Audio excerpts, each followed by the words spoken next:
Olá!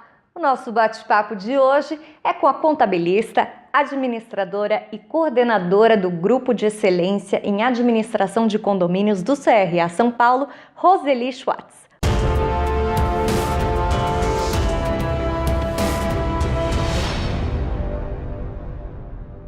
Roseli, muito obrigada pela sua participação aqui no CRA Entrevista. Eu queria que você começasse então a falar um pouquinho da diferença aí do trabalho do administrador, né, e do gestor de condomínio. Tem alguns senãos aí, né? Eu queria que você comentasse um pouquinho. O nosso trabalho, né, do GEAC dentro do Conselho é para trazer uma valorização do trabalho das empresas administradoras que realmente são comprometidas, né, em cumprir com a legislação, em atender às necessidades do condomínio. E para isso a gente considera importante que ele tenha o respaldo, né, de uma formação acadêmica.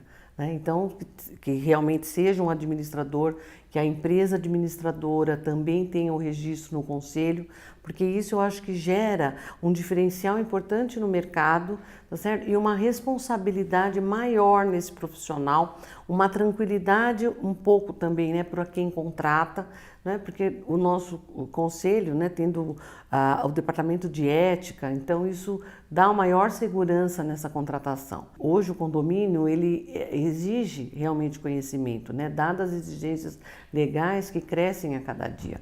Então, para que esse patrimônio, né, seja valorizado, haja segurança, né, e transparência de uma gestão, precisa ter um profissional realmente voltado para isso, né? E a gente acha que tem que ser um administrador. Qual que é o perfil desse administrador, esse perfil do profissional que está, por exemplo, atrás dessa administradora, né? Quais são as competências que você definiria que são essenciais para esse profissional? Acho que tudo que envolve, né, que fala de comportamento, né, não é uma área fácil. Primeira coisa, além, né, desse preparo técnico, né, ele precisa ser uma pessoa flexível, né, ter a disponibilidade de ouvir, né, e uma coisa que eu falo muito importante, que está faltando no mercado, realmente uma parceria, né, de ter aquela vontade de ajudar, de estar próximo do síndico, de não administrar distante, só por telefone ou por e-mail, mas conhecer a realidade do condomínio. E, Roseli, tem surgido, né, de alguns anos para cá, uma figura conhecida como gestor de facilidades ou gestor de facilities. E ele é muito conhecido por ter uma formação em engenharia ou arquitetura, mas o administrador tem total competência para assumir essa função. Ah, com certeza. E eu posso falar isso, né, por ter feito o curso do MBA na USP, e uma excelente escola, um curso que foi fantástico, acho que deu um upgrade na minha carreira muito grande. E realmente, aquilo que você fala, os meus colegas, a maioria eram engenheiros e arquitetos, e assim, eu vejo que o administrador ele tem um ganho, né, perante esses profissionais por a gente ter uma visão macro, né, a gente enxergar, eu acho que a forma, né, porque o gestor de facilidades, ele também trabalha com orçamento, né, é uma cobrança constante para redução de custos e há essa necessidade, né? Então eu vejo que é uma grande oportunidade, eu acho que para os administradores, né, por ter essa visão mais global, porque a nossa formação é dessa forma, e o gestor de facilidades precisa dessa competência, né? Dessa facilidade de enxergar as coisas e lidar com vários contratos, né? E envolve às vezes muita parte realmente de engenharia, não que ele precisa ser um engenheiro, mas ele saber aonde buscar a informação, quais são os profissionais, né? Porque essa área de facility ela se concentra ainda mais nos prédios comerciais e prédios corporativos, né, e grandes empreendimentos que tem, né, esse profissional. E algumas construtoras estão entregando, né, empreendimentos residenciais com essa estrutura, vamos falar assim. Só que em função do custo, né, eu tenho observado que depois de um tempo os moradores acabam mudando para uma administração mais tradicional, em função do custo. A gente também tem que pensar que não é só na redução de custos que seja uma empresa administradora ou seja um facility, não é só no curso que ele deve se focar. A área de facilidades, até ontem eu comentei em sala de aula, né, que nós começamos o módulo 2, ele tem uma preocupação diferente do gerente predial em condomínio residencial, que é trazer o conforto, tá certo? A segurança para aquelas pessoas que estão usando aquele empreendimento.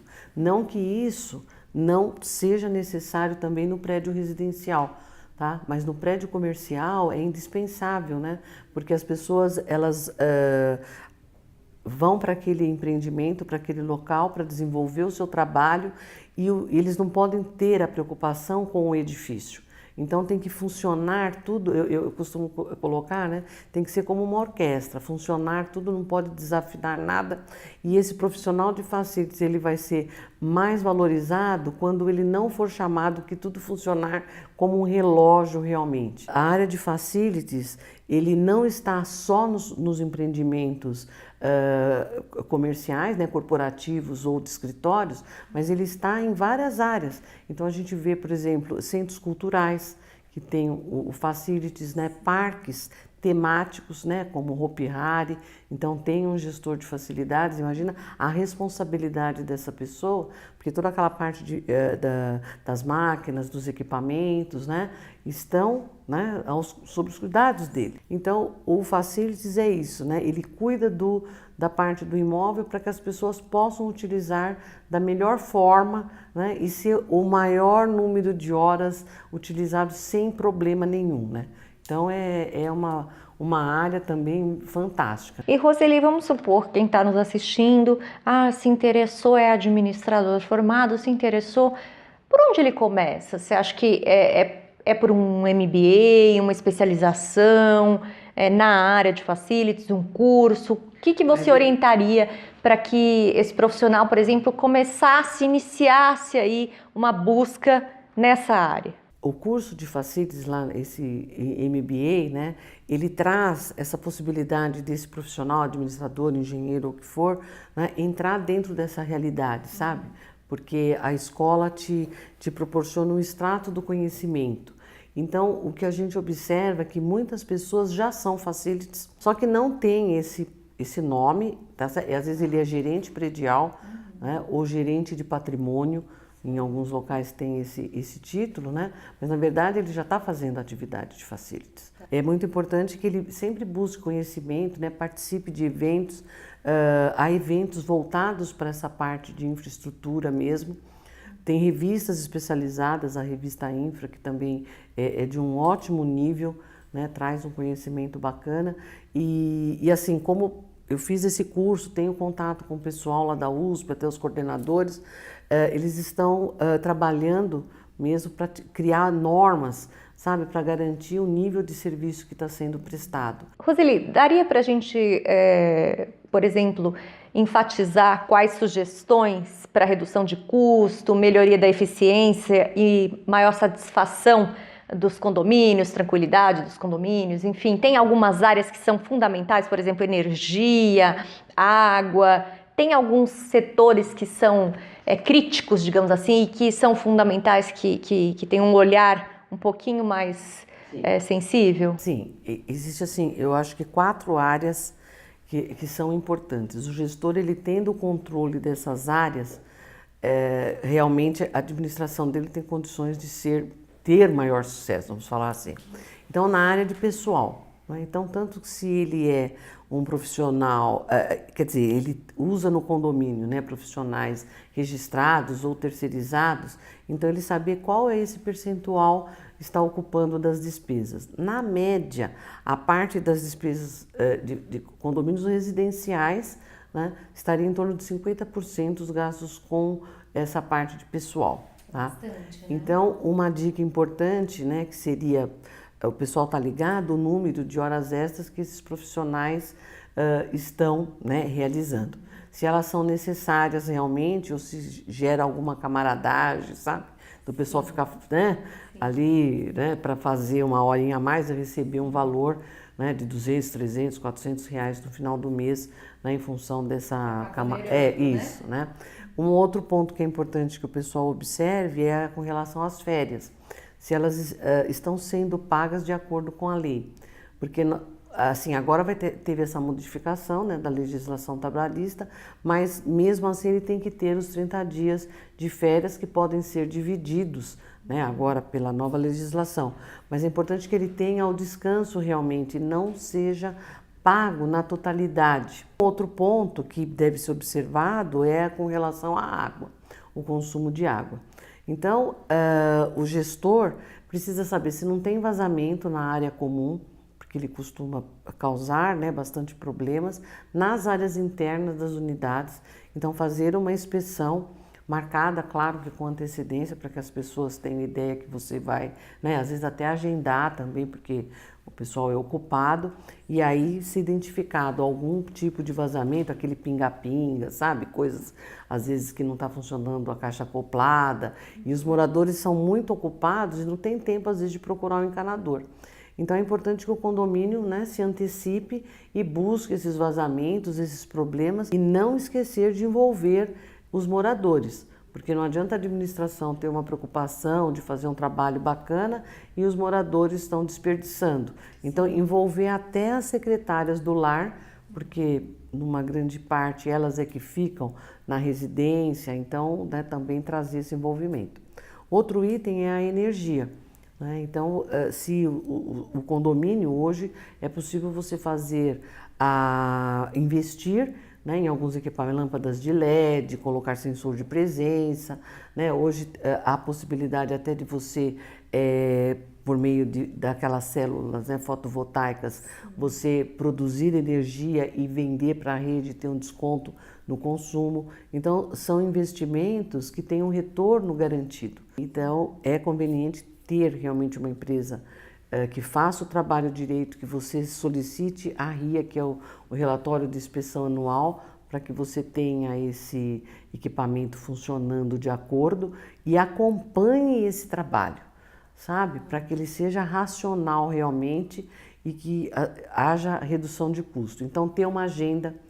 Eu recomendo, né, sempre para o gerente predial ou zelador, que anote todos os problemas que estão ocorrendo no elevador, de barulho, às vezes de desnivelamento, e até uma atenção importante, porque se está desnivelando, ficando aquele degrau, é importante que chame imediatamente a empresa para que não gere um acidente. Roseli, você trouxe agora, né, o livro Revolucionando o Condomínio, e diz assim: saiba se seu condomínio é bem administrado. Quero que você fale um pouquinho desse livro aqui, como que as pessoas podem utilizar as dicas que estão aqui no livro. Então, esse livro, a 15ª edição, ele traz esse capítulo que você leu, que é baseado num trabalho que eu fiz minha monografia lá da USP, e aí eu trouxe, saiba se o seu condomínio é bem administrado. Então eu trago uma lista de itens, né, que eu fiz uma pesquisa científica mesmo, né, uma pesquisa, e aí indicou 15 itens que são prioritários para uma gestão eficiente. Tá? Então o primeiro item que foi votado como o mais importante é a integridade e a ética. E aí eu coloco desse item o que é ser íntegro e ético na gestão de condomínio. Então eu abro para as pessoas poderem saber se no seu condomínio tem ou não esse tipo de procedimento, tá? Então, depois tem a transparência, um outro item que o pessoal falou. Então, a clareza nos demonstrativos. Então, eu abro cada um desses 15 itens, tá certo? E aí fica um checklist para as pessoas terem uma ideia o que envolve a administração. Porque eu acho que a maioria dos moradores não tem ideia da responsabilidade que é, né, ser gestor de condomínio. Sim. Então, tanto do síndico como da administradora. No livro ele traz todos os itens que são indispensáveis para que a gestão cumpra. Para a gente finalizar a nossa entrevista, Roseli, quem tiver interesse, estiver nos assistindo, tiver interesse em participar do grupo de excelência em administração de condomínios aqui do CRA, quais são os requisitos para fazer essa inscrição, participação? Então, o que nós estamos hoje, né, em função de trabalhar para que haja esse conhecimento, que a empresa precisa ser registrada no conselho, né?